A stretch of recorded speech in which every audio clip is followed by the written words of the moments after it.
معزز سامعین اکرام، السلام علیکم ورحمۃ اللہ۔ صحیح بخاری حدیث نمبر 7۔ اعوذ باللہ من الشیطان الرجیم، بسم اللہ الرحمن الرحیم۔ ابو سفیان اور ہرقل کا مکالمہ۔ رسول پاک صلی اللہ علیہ وآلہ وسلم کا ہرقل کو خط مبارک۔ ہرقل شاہ روم نے قریش کے قافلے میں ایک شخص بلانے کو بھیجا، اور اس وقت یہ لوگ تجارت کے لیے ملک شام گئے ہوئے تھے۔ یہ وہ زمانہ تھا جب رسول اللہ صلی اللہ علیہ وآلہ وسلم نے قریش اور ابو سفیان سے وقتی عہد کیا ہوا تھا۔ جب ابو سفیان اور دوسرے لوگ ہرقل کے پاس ایلیا پہنچے، جہاں ہرقل نے دربار طلب کیا ہوا تھا، اس کے گرد بڑے بڑے لوگ، علماء، وزراء اور امراء بیٹھے ہوئے تھے۔ ہرقل نے ان کو اور اپنے ترجمان کو بلایا، پھر ان سے پوچھا، تم میں سے کون شخص مدعی رسالت کا زیادہ قریبی عزیز ہے؟ ابو سفیان کہتے ہیں کہ میں بول اٹھا، میں ان کا سب سے زیادہ قریبی رشتہ دار ہوں۔ یہ سن کر ہرقل نے حکم دیا، اس کو میرے قریب لاؤ اور اس کے ساتھیوں کو اس کی پیٹھ کے پیچھے بٹھا دو۔ پھر اپنے ترجمان سے کہا، ان لوگوں سے کہہ دو کہ میں ابو سفیان سے اس شخص یعنی محمد صلی اللہ علیہ وآلہ وسلم کے حالات پوچھتا ہوں۔ اگر یہ مجھ سے کسی بات میں جھوٹ بول دے تو تم اس کا جھوٹ ظاہر کر دو۔ ابو سفیان کا قول ہے، اللہ کی قسم، اگر مجھے غیرت نہ آتی کہ یہ لوگ مجھے جھٹلائیں گے تو میں آپ صلی اللہ علیہ وآلہ وسلم کی نسبت میں ضرور غلط گوئی سے کام لیتا۔ خیر، پہلی بات جو ہرقل نے مجھ سے پوچھی وہ یہ ہے کہ اس شخص کا تم لوگوں میں خاندان کیسا ہے؟ میں نے کہا، وہ تو بڑے اونچے اور عالی نسب کے ہیں۔ کہنے لگا، اس سے پہلے بھی کسی نے تم لوگوں میں سے ایسی بات کہی؟ میں نے کہا نہیں۔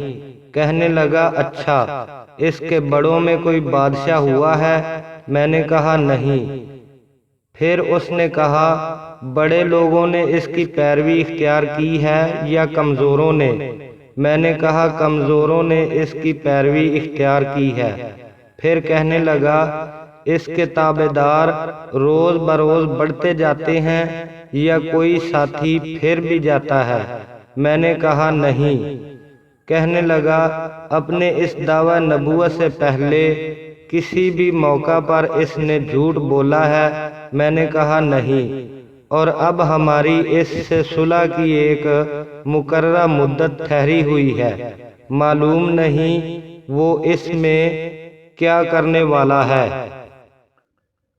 ابو سفیان کہتے ہیں، اس بات کے سوا اور کوئی جھوٹ اس میں شامل نہ کر سکا۔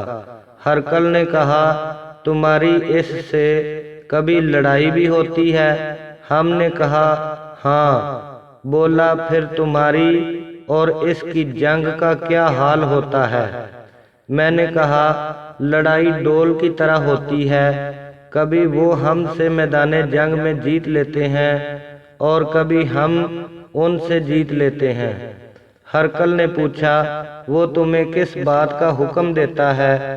میں نے کہا، وہ کہتا ہے کہ صرف اللہ ہی کی عبادت کرو اور اس کو کسی کا شریک نہ بناؤ، اور اپنے باپ دادا کی شرک کی باتیں چھوڑ دو، اور ہمیں نماز پڑھنے، سچ بولنے، پرہیزگاری اور صلہ رحمی کا حکم دیتا ہے۔ یہ سب باتیں سن کر پھر ہرقل نے اپنے ترجمان سے کہا کہ ابو سفیان سے کہہ، میں نے تم سے اس کا نسب پوچھا تو تم نے کہا وہ ہم میں سے عالی نسب ہے، اور پیغمبر اپنی قوم میں عالی نسب ہی بھیجے جایا کرتے ہیں۔ میں نے تم سے پوچھا کہ دعویٰ نبوت کی یہ بات تمہارے اندر اس سے پہلے کسی اور نے بھی کہی تھی؟ تو نے جواب دیا کہ نہیں۔ تب میں نے اپنے دل میں کہا کہ اگر یہ بات اس سے پہلے کسی نے کہی تھی تو میں سمجھتا کہ اس شخص نے بھی اس کی تقلید کی ہے جو پہلے کہی جا چکی ہے۔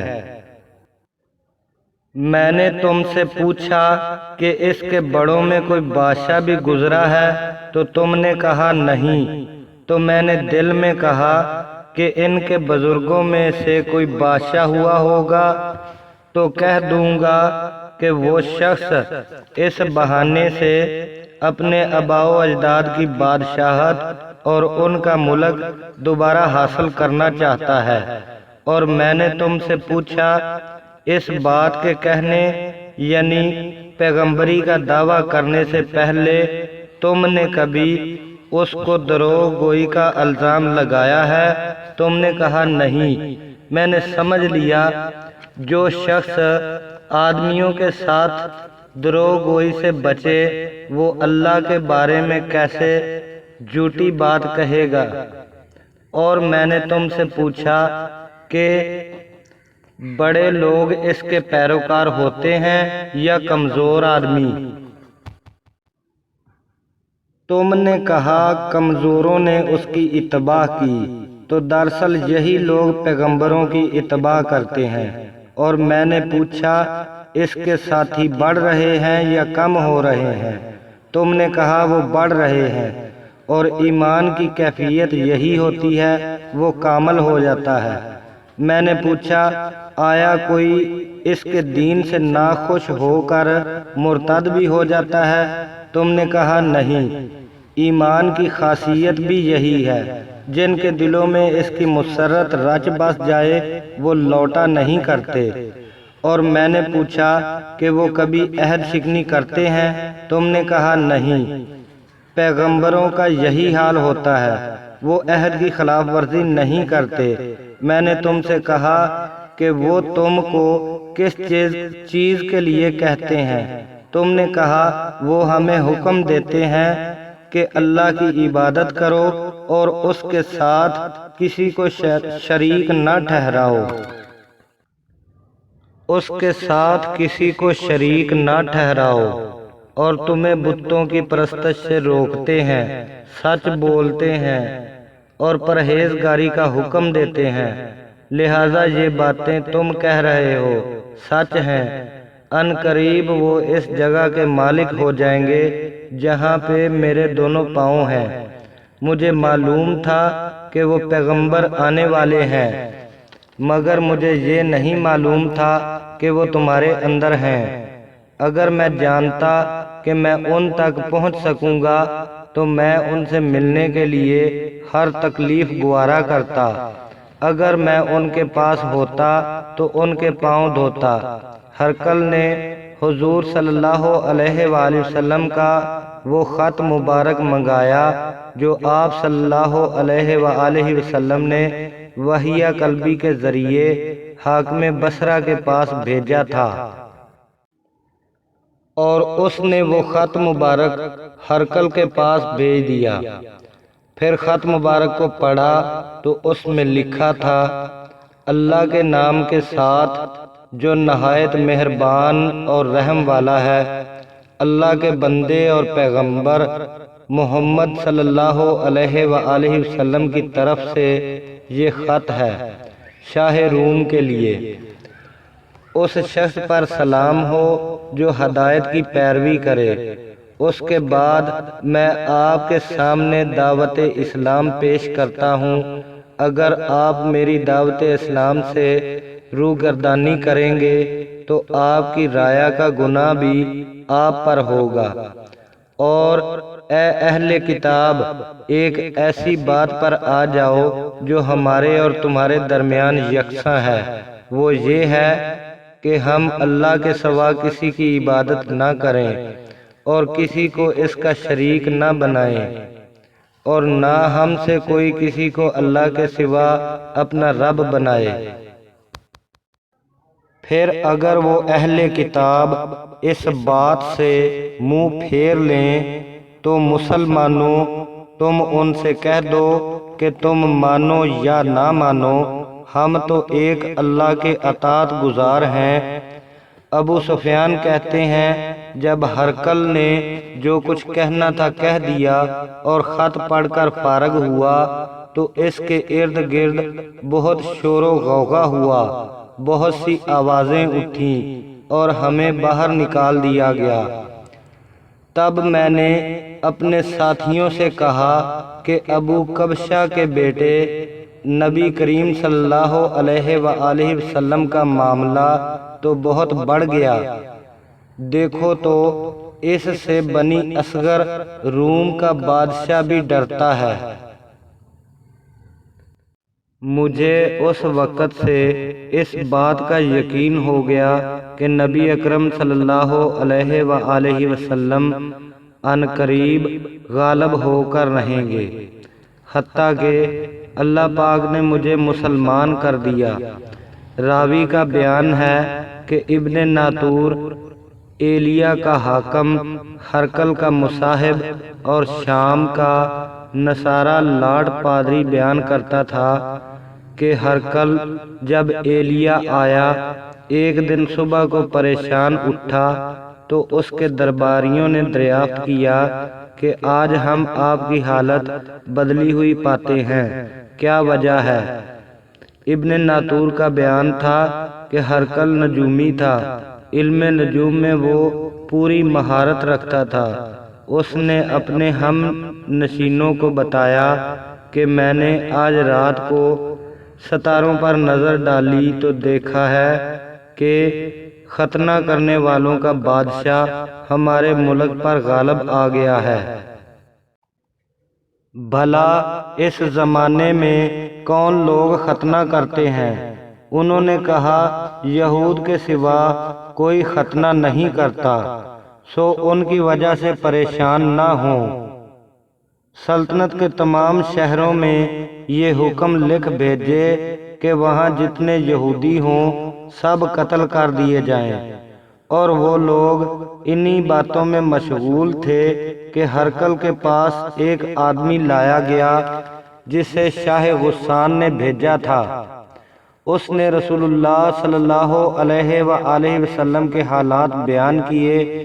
جب ہرقل نے سارے حالات سن لیے تو کہا، جا کر دیکھو وہ ختنہ کیے ہوئے ہے یا نہیں۔ انہوں نے اسے دیکھا تو بتلایا کہ وہ ختنہ کیے ہوئے ہے۔ ہرقل نے جب اس شخص سے عرب کے بارے میں پوچھا تو اس نے بتلایا وہ ختنہ کرتے ہیں۔ تب ہرقل نے کہا، یہی محمد صلی اللہ علیہ وآلہ وسلم اس امت کے بادشاہ ہیں جو پیدا ہو چکے ہیں۔ پھر اس نے اپنے ایک دوست کو رومیہ خط لکھا، اور وہ بھی علم نجوم میں ہرقل کی طرح ماہر تھا۔ پھر وہاں سے ہرقل حمص چلا گیا۔